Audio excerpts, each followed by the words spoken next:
Threshold, a HFY story, written by hixchem, performed by Delta Strangecharm and Wizard Merlin. Cut engines on my mark. 3, 2, 1, mark. Simmons pulled back on the throttle, pressed a practice sequence of buttons above his head and replied, "Engine shutdown confirmed, Commander." His heart was pounding in his chest and he wanted nothing more than to whoop and shout in his seat. But Simmons was a professional. They all were. They had to be to do this job. Atwood, bring the lateral sensor array online and confirm our position. A few rapid clicks and taps in an otherwise silent cockpit filled the moment. Commander, we are currently 1.08 million light years from Sol 3. Simmons glanced at Atwood, who returned the look with a twitch of her cheek and an otherwise unflinching face. Protocol was agony sometimes, but it had to be done. Keithley! Commander called into the comms. Keithley here, sir? Cracked the reply. Confirm engine uptime, Mr. Keithley. Static for a few seconds.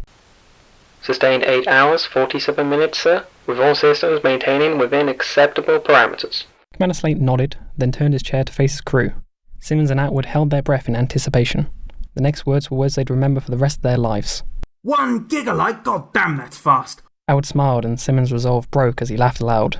"We did it, sir. We broke the gigalight speed threshold," Simmons said. Slate nodded, reached out a hand and shook each of his crewmates' hands in turn. Want to do it again? "Aye, sir," came the unison reply. Slate clicked the comms again.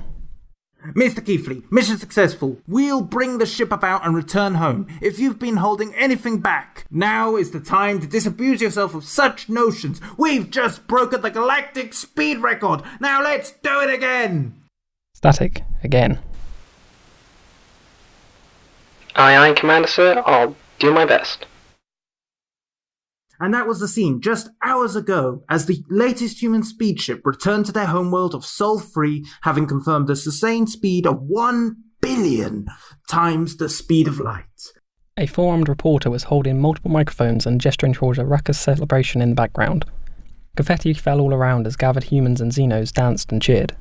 The whole world seems to have engulfed itself in revelry, and I have to say, as a being fortunate enough to be here for this historic moment, I wholeheartedly agree with that decision. I'm going to get drunk with them.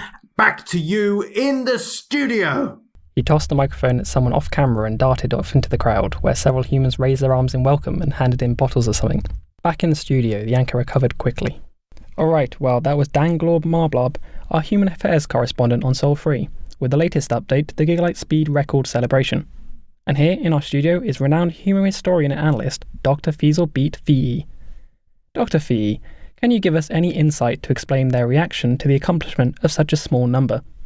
Dr. VE leaned forward in his seat, multiple eyes blinking independently.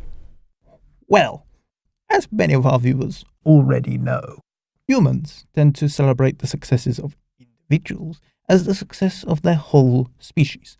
Their mentality is that if one of them has accomplished something, then it lies within them all to do it as well, and they simply choose not to do so.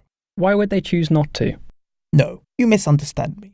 Realistically, not every human is capable of designing the ship that broke Gigalight.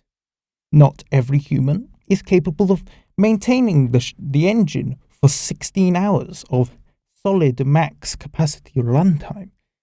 Not every human could chart a navigational course that avoided obstacles that appeared fractions of a second before an inevitable collision.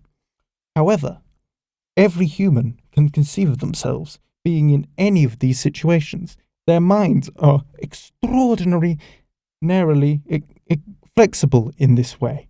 They call it empathy, or the ability to place oneself into the experiences of another being. I see.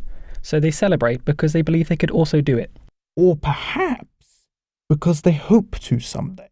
I see. Now a question on a slightly different topic, Doctor. At those speeds, travelling across the galaxy is trivial. Travel to the next galaxy is only slightly less trivial. However, for what purpose would they pursue such speeds? Conventional travel is widely considered to be more than sufficient, with a transgalactic trip taking only a week or so. Galactic society has no extraordinary pressing needs for these speeds. To what end do the humans go so fast? Dr. Fee considered this for a moment, leaning back slightly. Well, based on my many years researching their history, I think I can say that they're trying to escape from something.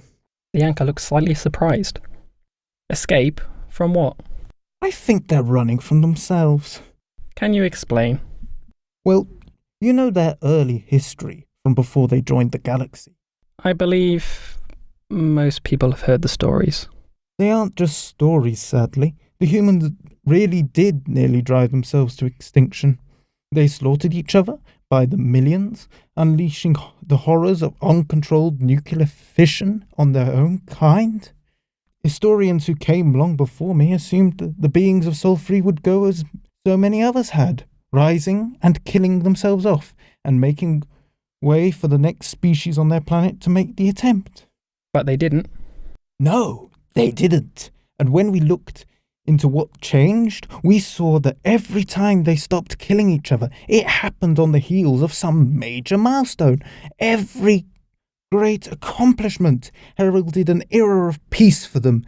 I myself spent the better part of one of their centuries trying to find the link between a species always at war and sudden prolonged bursts of peace. And then it occurred to me, for them, the war was always going to be against themselves. They have always, and very likely always, be fighting against their own worst selves. Once they came to see species-wide self-improvement as the ultimate form of war against themselves, they began making leaps and bounds. Can you give us an example? Certainly, their best was their conquering of hunger. For eons, humanity constantly had more consumption than production. So much of their fighting was for resources, as was so much of their research. They mastered genetic manipulation, not for super soldiers or a properly casted hive society like so many others, but to ensure that their agriculture was more efficient and more productive. Now, the idea of a human going hungry is absurd, and thanks to their generosity, so is the idea of any being in the galaxy. Humans see the suffering of other races as a failure on their own part, and will race to end that suffering. Dr. Fee, we're almost out of time. Can you tell us what you think they will do next? Frankly, I have no idea. But I am quite certain it will be spectacular.